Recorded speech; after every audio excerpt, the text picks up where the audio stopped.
Rank calculate करनी है तो उसके लिए आप क्या करेंगे उसके हाय एवरीवन, आप लोगों का स्कोर कार्ड रिलीज हो चुका है और स्कोर कार्ड को देखने के बाद में जब तक कट ऑफ नहीं आ जाती या फिर रिजल्ट नहीं आ जाता, डेफिनेटली आपके मन में एक चीज़ जो कि आपको परेशान कर रही है वो ये है कि मैम रैंक कितनी आएगी या एग्जाम क्लियर होगा कि नहीं।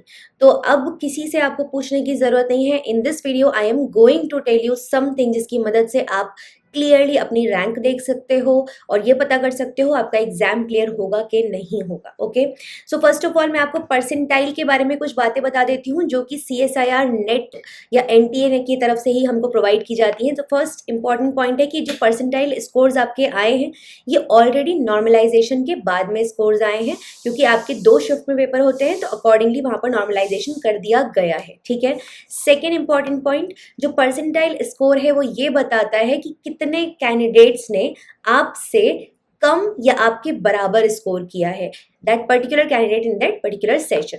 एंड थर्ड इंपॉर्टेंट पॉइंट, यहाँ पर उन्होंने जो फॉर्मूला है to calculate the percentile score वो आपको दे दिया है एंड इसी के बेसिस पर आज हम रैंक कैलकुलेट करेंगे। तो सबसे पहले आपको यहाँ पर जो उन्होंने फॉर्मूला दिया है उसमें दिया हुआ क्या है, उसमें दिया है कि percentile score is equals to 100 into number of candidates appeared in the session with raw score equal to और लेस देन दी कैंडिडेट। ठीक है, and divided by the total number of candidates जो कि उस सेशन में appear किए थे।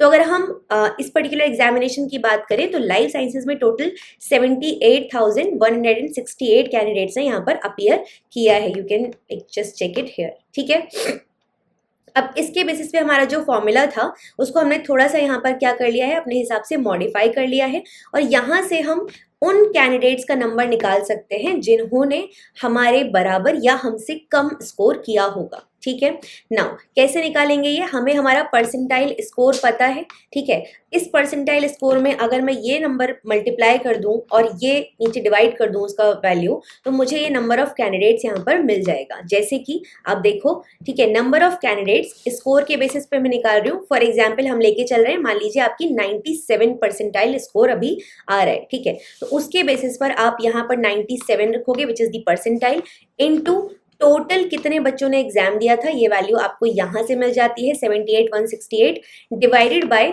100। तो हमको टोटल नंबर ऑफ कैंडिडेट्स जिनके मार्क्स आपके बराबर या आपसे कम है वो नंबर यहाँ पर मिल जाता है। अब अगर आपको रैंक कैलकुलेट करनी है तो उसके लिए आप क्या करेंगे, उसके लिए आपके पास जो टोटल नंबर ऑफ कैंडिडेट्स थे उसमें से जिन कैंडिडेट्स ने आपके बराबर या आपसे कम स्कोर किया है उस वैल्यू को आप माइनस कर दोगे और यहाँ पर आपको आपकी रैंक मिल जाएगी। तो ये बहुत सिंपल कैलकुलेशन है, इसके बेसिस पे आप अपनी रैंक निकाल सकते हैं। ठीक है, अब इसको हम एक बार थोड़ा सा कंपेयर कर लेते हैं प्रीवियस हमारे जो रिजल्ट्स आए थे उससे।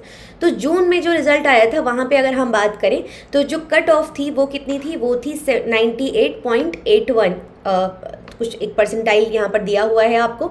सिमिलरली EWS OBC और सबकी कैटेगरी में एंड देन LS के केसेस में भी आपको यहाँ पर परसेंटाइल दे दिया गया है वेरी क्लियरली। ओके, नाउ अब इसके बेसिस पर अगर मैं यहाँ पर देखूँ कितने टोटल बच्चों ने अपीयर किया था, तो लाइफ साइंसेज में 83,679 स्टूडेंट्स ने अपीयर किया था और इस बार कंपैरेटिवली उससे थोड़ा सा कम बच्चों ने यहाँ पर अपीयर किया है एग्जामिनेशन में। ये पहली बात।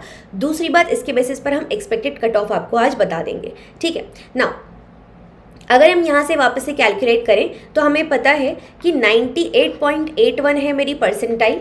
ठीक है, एंड यहाँ पर मैं निकालने वाली हूँ वो बच्चे जिन्होंने मुझसे कम या मेरे बराबर मार्क्स जो हैं वो स्कोर किए रहेंगे। ठीक है, into 100 divided by total number of candidates. तो यहाँ पर मुझे स्कोर बेस्ड कैंडिडेट्स मिल जाएंगे, इसको मैं इससे मल्टीप्लाई करूँगी और 100 से डिवाइड करूँगी तो मुझे नंबर मिल गया उन कैंडिडेट्स का जिन्होंने मेरे बराबर या मुझसे कम स्कोर किया रहेगा। अब यहाँ से आप रैंक कैलकुलेट कर सकते हो, टोटल में से इन बच्चों को अगर आप माइनस कर दोगे तो आपको आपका रैंक मिल जाएगा। दैट इज, अगर हम जून के एग्जामिनेशन की बात करते हैं तो अगर ये सिनेरियो रहता, ठीक है, तो you must be the last candidate जिसने एग्जाम में क्वालिफाई किया रहेगा। ठीक है, मतलब वो 1000 के बराबर है।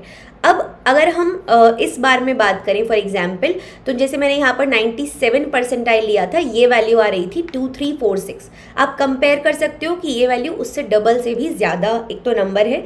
ठीक है, प्लस अगर मैं ये बात करूँ कि कितनी टोटल वैकेंसीज रहती हैं, फॉर एग्जाम्पल इन जनरल हम देखते हैं JRF में 4000 वैकेंसीज रहती हैं JRF को मिला के, प्लस JRF में जो डिफरेंट सिनेरियोज होते हैं जैसे कि एक होता है ओनली JRF, एक होता है JRF प्लस आपका जब आप LS वाली कैटेगरी में, ठीक है, एक होता है UGC, एक होता है CSIR। तो अगर इसमें सब सारे सिनेरियोज को साथ में लेके देखूं तो लगभग 4000 बच्चे क्वालिफाई करते हैं।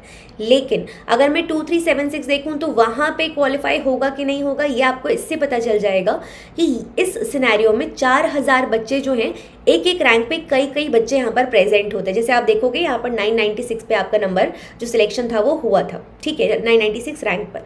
तो इस सिनेरियो को अगर मैं ध्यान में रखूँ यहाँ पर तो आप समझ सकते हो कि इस बार अगर आपको क्वालिफाई करना है तो बहुत सिंपल है कि आपका जो परसेंटाइल है वो अगर 1000 के मतलब ये जो रैंक आपकी आ रही है अगर वो 1000 के आसपास आ रही है तो आप बिल्कुल मान सकते हैं कि 100% आपका सिलेक्शन हो जाएगा, बिकॉज नंबर ऑफ कैंडिडेट्स थोड़ा सा कम है। प्लस अगर मैं बात करूं कि जॉइंट एग्जामिनेशन था तो प्रोबेबिलिटी है कि शायद थोड़ा बहुत सीट्स बढ़ जाएं। तो उन सारे सिनेरियोज को अगर मैं एक पिक्चर में साथ में रखूं तो बहुत सिंपल है कि अगर आपका ये जो रैंक है कैलकुलेट करने के बाद में 1000 या 1000 से थोड़ा बहुत मतलब 1000 से ज़्यादा आ रहा है तो आप बहुत आराम से इस एग्जामिनेशन को क्वालिफाई कर जाएंगे। इसके पूरे चांसेस यहाँ पर बनते हैं, ठीक है। प्लस अगर मैं थोड़ा बहुत ऊपर नीचे लोगे तो 1100 रख लो, मत उतने में हो जाएगा सिलेक्शन, ऐसा बिल्कुल होप कर सकते हैं हम।